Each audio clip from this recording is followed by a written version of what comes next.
fraternidade. Ora vivam, caros amigos, caros mochitos, aqui estamos mais uma vez e hoje temos o grato prazer de ter connosco um velho amigo de infância, um amigo que toda a gente conhece na nossa comunidade e que se chama Luís Marques. Viva Luís, muito agradecido por teres aceito o convite do Olho do Mocho para participares nestes depoimentos. E em primeiro lugar gostaria de saber que idade tinhas no dia 25 de abril de 1974. 21 anos, Armando. 21 anos, portanto, tal como eu, uns jovenzinhos. Exato. E nesse dia, e o que é que fazias? Qual era? Não, era estudante. Era estudante.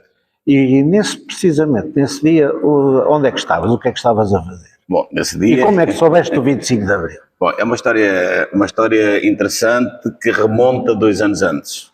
Para te responder a essa pergunta, que é onde é que eu estava no 25 de abril, eu tenho que voltar atrás ao dia 24 de abril de 1972. Foi o dia em que eu fui preso. Eu com mais dois colegas, 2 camaradas da Vieira, o Horácio Crespo Pedrosa Faustino. Mais conhecido por Bacita. Mais conhecido por Bacita. E pelo Joaquim Alfaiate. Fomos os 3 presos em São Martinho do Porto, depois de uma ação revolucionária que tínhamos feito na Vieira Leiria e na Marinha Grande. Vou passar um bocadinho à frente, portanto, do que é que me levou, a essa prisão, o que é que levou, portanto, fazemos essa ação revolucionária. Foi preso em São Martinho do Porto pela GNR e fomos transferidos para Caxias, portanto, nesse mesmo dia. Tivemos presos de 24 de abril até 25 de novembro, curiosamente as datas até coincidem depois com datas históricas posteriores, e saímos da prisão no dia 25 de novembro, mais à volta de 25 de novembro desse ano, porque entretanto tinha saído um decreto-lei do governo que liberalizava o período de prisão preventiva. Nós estávamos para ser transferidos para Peniche, que era o que acontecia normalmente, à espera de julgamento. No nosso caso, nós saímos à espera de julgamento em liberdade, entre aspas. Só que, entretanto, o que aconteceu foi que uma pessoa que tinha sido presa, entretanto, um indivíduo da Figueira da Foz, denunciou-me à polícia por outro tipo de atividades que eu tinha, também revolucionárias, que eu tinha desenvolvido, e eu tive que entrar na clandestinidade. Então, desde o dia 25 de novembro de 1962 até o 25 de abril de 1964 estive na clandestinidade. No final de 1973, eu estive na clandestinidade até todo este tempo, mas, para responder, voltando à questão que tu me colocaste, no final de 1973, houve uma greve dos metalúrgicos da Marinha, da Veilaria. Sim. E essa greve... Deixa-me corrigir. Sim. Foi no início de 74, foi no dia 5 de fevereiro de 1974. Mas já havia um bocadinho antes. Já tinha havido umas perturbações. Antes. E eu fui para lá. Eu fui para lá para acompanhar, portanto, esse movimento de contestação dos operários. E montei uma pequena tenda no mato, portanto, no Pinhal-Leiria. Ali à entrada, ali, portanto, a pé da fonte, havia ali, portanto, uma fonte que já não me lembro o nome, e eu, do outro lado, portanto, montei ali uma tenda e era ali que eu ficava durante o tempo que lá tive. Foi um período difícil porque choveu, havia frio, não sei quanto, eu estava ali numa situação um bocadinho difícil. As pessoas, alguns amigos, iam-me lá dar comida, e eu estive ali durante esse período. Acontece que depois da greve dos metalúrgicos da Vieira, os vidreiros da Marinha Grande também entraram em greve. Portanto, eu era para ter regressado a Lisboa, acabei por ficar na Marinha Grande, lá no mesmo sítio, até ao dia 24 de abril, em que eu estava para regressar, andava, portanto, enfim, por fora, já não me lembro fazer o quê, e estava a regressar no meu pequeno acampamento quando reparei que estavam dois indivíduos à minha espera, guardas florestais. Quando eu vi os 2 guardas florestais, percebi, obviamente, que ia ser preso, não é? Eles tinham descoberto, portanto, o meu acampamento, e decidi fugir.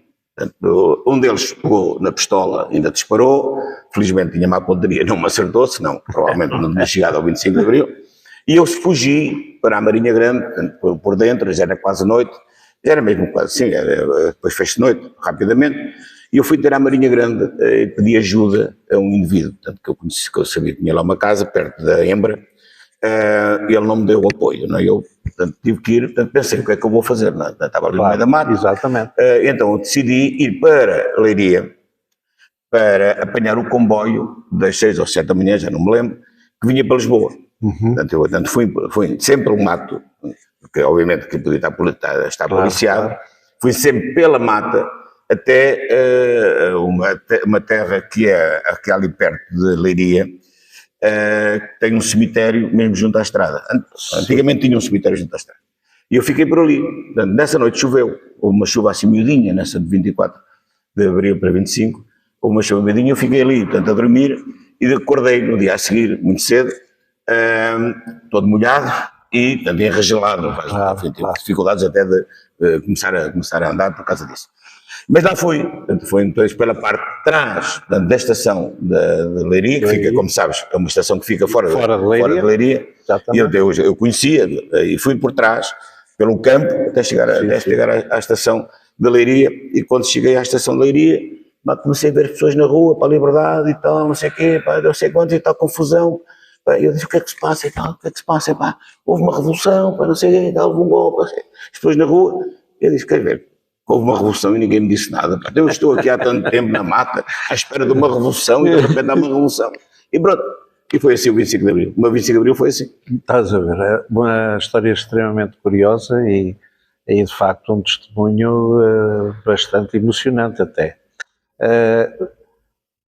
Tendo em consideração isso que acabas de dizer, o que é que tu consideras que foi mais importante para ti que a revolução feita pelos capitães de Abril trouxe para Portugal?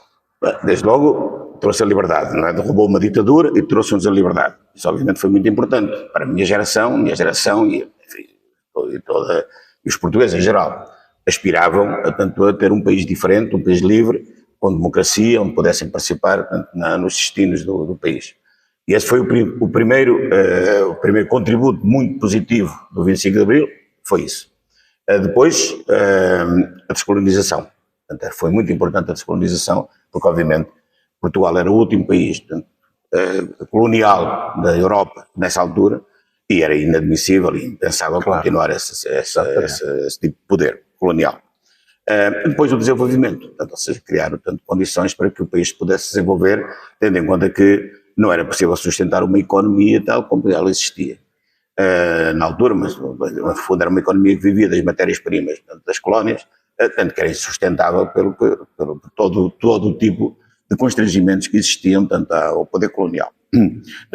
Penso que, no essencial, a Revolução de Abril abriu estas três áreas, portanto, uma, por um lado, a liberdade e a democracia, tanto que ali teve o seu arranque, teve muitos problemas depois, mas foi ali que começou. A democracia, tanto o desenvolvimento económico, saudável e pudesse, portanto, repartir a riqueza por todos, e depois a descolonização, ou antes disso, a descolonização também foi executada, com muitos problemas, mas a verdade é que foi concretizada. E nos dias que se seguiram, portanto, nesse dia 25 de Abril, quando tu soubeste, estavas em Leiria? Estava em Leiria, sim. E depois, ficaste em Leiria? Não, depois o que aconteceu foi... O que é que aconteceu nesse dia, no resto desse dia e no dia a seguir? Bom, depois a seguir aquilo foi um turbilhão, não é? Porque o que se passou a seguir, portanto, só quem viveu é que pode descrever. É muito difícil descrever isso por palavras. Mas a verdade é que entrou-se ali numa euforia, não é? Uma loucura positiva, não é? Portanto, de liberdade, de libertação, tantos anos, de ditadura, tantos anos de opressão, que é como uma panela que está com água a ferver e se tira a tampa e aquilo. E foi isso. Portanto, eu depois vivi isso intensamente. Vivi na Vieira, vivi ali na região, na Marinha Grande, na Vieira, participei ativamente em todas as coisas. Nesse dia foste para a Vieira? Nesse dia fui para a Vieira, sim. Foste dormir descansado? Não foi dormir descansado, depois havia manifestações, estava toda a gente na rua, não é? Mas pelo menos, até o 1º de maio. Dormiste debaixo de telha? Não, dormi debaixo de telha, mas como dormi, portanto, na minha casa, onde já não via os meus pais, portanto, já não via os meus pais há um ano e tal, não é? Então foi uma alegria para eles verem. Eu não via o meu pai praticamente há 2 anos e tal, quase 2 anos, e já não via a minha mãe há 1 ano e pouco. Não é? E o que é que os teus pais te disseram? naquele momento que te viram ali. Não, quer dizer, a minha prisão foi um choque para os meus pais, não é? Como é evidente, não é normal. Quando fui preso, tinha 19 anos, não é? Os meus pais, portanto, eu sou filho único, ainda por cima. De repente, os meus pais vêm para o filho da prisão, ainda por cima, o meu pai era militar, era guarda fiscal na Praia da Vieira. Aqui para ele foi um choque muito grande, para a minha mãe também. E eles, obviamente, sofreram, calculo, não tenho certeza que sofreram muito com isso. Eu também sofri, naturalmente. Na pele. Eu na pele porque estive preso, não é? Claro. Portanto, e a prisão é dura, não é? Exato. Como é óbvio. Mas, enfim, obviamente foi um grande momento de alegria, de reconciliação. Ótimo. E achas que os objetivos que os capitães de Abril defendiam e que levaram à Revolução foram atingidos ou não? Eu diria que, bom, o processo é um processo, foram 50 anos, estamos a falar de um período histórico já bastante longo, não é? 50 anos não são já um período significativo, e agora visto em retrospectiva, apesar de todos os sobressaltos, apesar de todos os problemas que houve, apesar de todos os riscos que vivemos, não é? Já depois do 25 de Abril, de poder ter havido um retrocesso, a verdade é que temos que concluir que os objetivos no essencial foram conseguidos, ou seja, vivemos hoje um país com uma livre, não é? Com uma democracia relativamente consolidada, com uma participação cívica, portanto, bastante intensa, devia ser mais, provavelmente, mas é bastante intensa. Um país, portanto, com níveis de vida que não tem comparação com o que existiu há 50 anos, é preciso reconhecer, não é? Eu sou aqui de Pombal e tenho muito prazer que vocês estejam aqui, portanto, nos claustros da Câmara Municipal de Pombal, portanto, onde tenho prazer, portanto, de ser neste momento porque nasceste cá, porque tens uma costela da Praia da Vieira muito forte. Não muito forte, quer dizer, realmente eu vivi mais, até à idade adulta, vivi mais tempo na Vieira do que aqui, não é? Eu saí daqui com 5 anos, mas esta, portanto, realmente é a minha terra. Portanto, eu quando saí daqui, e só muito mais tarde é que a minha terra, o lugar onde eu nasci, não tinha nem água, nem luz, nem caminho, nem estradas asfaltadas, não havia nada, não é? Aliás, a luz, por exemplo, só chegou nos anos 80, não é? já 10 anos depois do 25 de Abril. As ruas, tanto os caminhos asfaltados depois, a água muito mais tarde, já penso já no final do século. Portanto, ou seja, comparando com o que vivemos hoje, não tem nada a ver. O país, efetivamente, desenvolveu-se muito. Tem outros problemas, naturalmente, os problemas existem sempre. Agora, se quisermos ser objetivos, o país, portanto, nestes últimos 50 anos, desenvolveu-se, e felizmente desenvolveu-se positivamente. Portanto, podemos dizer que não direi que todos os objetivos foram conseguidos, isso se calhar é exagero, mas que uma parte significativa deles foram conseguidos, não tenho dúvidas. Estou com uma curiosidade. Entre o dia 25 de abril de 1974 e o início de maio, houve aquele período em que houve ações coletivas e individuais também, de grande contentamento, de grande euforia, que culminaram no dia 1º de maio. Sim. Tu no dia 1º de maio estavas aonde? Na Vieira. Estavas na Vieira? Estava na Vieira. Estava na Vieira de Leiria. E o que é que fizeste no dia? Fizemos, foi uma loucura, porque tanto a Vieira estava toda na rua, não é? Fez lá um comício, portanto, junto à igreja, penso eu, havia ali na plataforma. Eu fui um dos que foi falar, toda a gente falava, não é? Portanto, eu fui um dos que fui falar, falei mais até do que aquilo, portanto, que era esperado, e depois arranjámos uma caminhoneta e fomos para a Marinha, fazer também uma passeata para a Marinha. Portanto, enfim, basicamente aquilo era tudo uma loucura, ou seja, era uma alegria, portanto, era uma explosão, não é? Portanto, era de facto a liberdade a ser vivida na sua plenitude. Isso, foi isso mesmo que aconteceu. Que era uma das coisas que a democracia nos permite ter. E foi isso, portanto, o ganho que nós tivemos foi esse. Então, e tendo isso em consideração, consideras que passados 50 anos do 25 de Abril, aqui em Portugal, a democracia está consolidada ou está em perigo? A democracia nunca está consolidada, mesmo que esteja consolidada com as instituições a funcionar, e estão a funcionar, com o sistema eleitoral a funcionar, e está a funcionar, com as instituições mais ou menos regularmente com os seus modelos de funcionamento, que são tradicionais. Tudo isso está a acontecer. Agora, a democracia não é um bem absoluto, quer dizer, não é um bem que esteja, portanto, salvaguardado para sempre. Há sempre riscos, a democracia tem os seus inimigos, tem os seus opositores. O que nós sabemos do mundo é que até o final do século passado os sistemas democráticos eram maioritários, se nós pensarmos nos 176 países à volta disso do mundo, e agora não são, portanto, ou seja, neste momento já não aconteceu, portanto há aquilo que se chama agora um retrocesso democrático, ou seja, o risco de haver retrocessos existe sempre. Nas últimas eleições demonstraram, portanto, isso mesmo, né, que há aqui perigos, riscos, mas isso é normal no sistema.